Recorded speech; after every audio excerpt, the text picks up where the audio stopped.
Now let's consider part 2. Considering extra 20 kilonewton load, we can write the static equilibrium equation as 2PS plus PC is equal to minus 20 kilonewton. Here in this case, we have considered only 20 kilonewton extra load, meaning that we'll be calculating the stresses due to this extra 20 kilonewton load, and in the subsequent step it will be clear that this stress will be added to our initial stress to find out the final stresses. However, the load shared by the steel rod and the copper rod will not be same in this case. So let this be equation 1. Now let's write our compatibility equation. We know that due to this extra 20 kilonewton load, there will be deformation of this composite copper and steel rod by an amount delta L, and this delta L for copper and steel rod will be same. So compatibility equation becomes delta L of steel rod is equal to delta L of copper rod. So we have delta L of S is equal to delta L of C. So we have PS L S upon AS ES is equal to PC LC upon AC EC. We can see that in this problem, the length of steel rod as well as copper rod is different.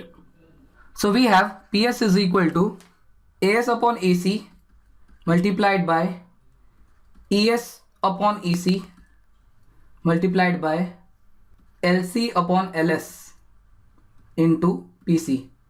Now since the area of steel rod and copper rod is same, this gets cancelled.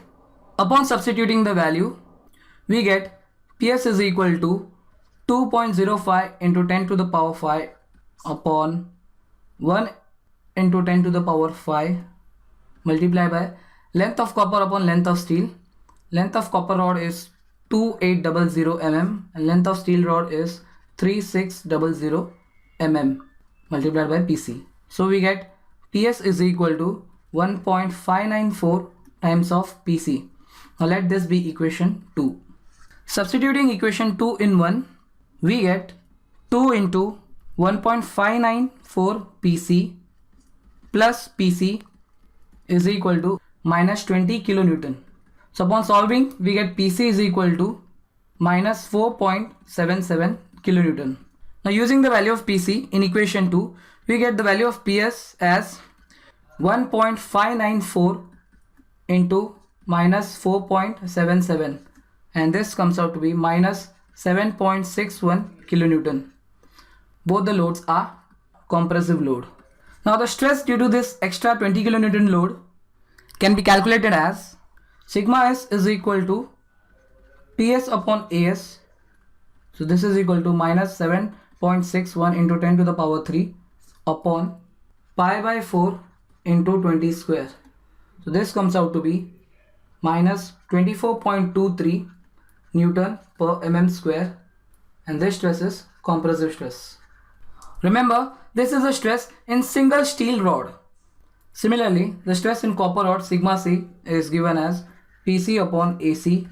So minus 4.77 into 10 to the power 3 Newton upon area is again same, pi by 4 into 20 square is equal to, and this answer comes out to be minus 15.18 Newton per mm square, and this is also compressive.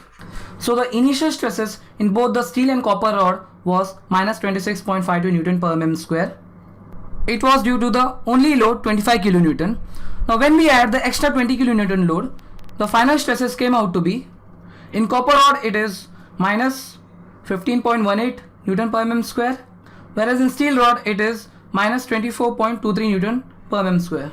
So now the final stresses in both steel and copper rod will be the algebraic sum addition of both the stresses in the steel and copper rod.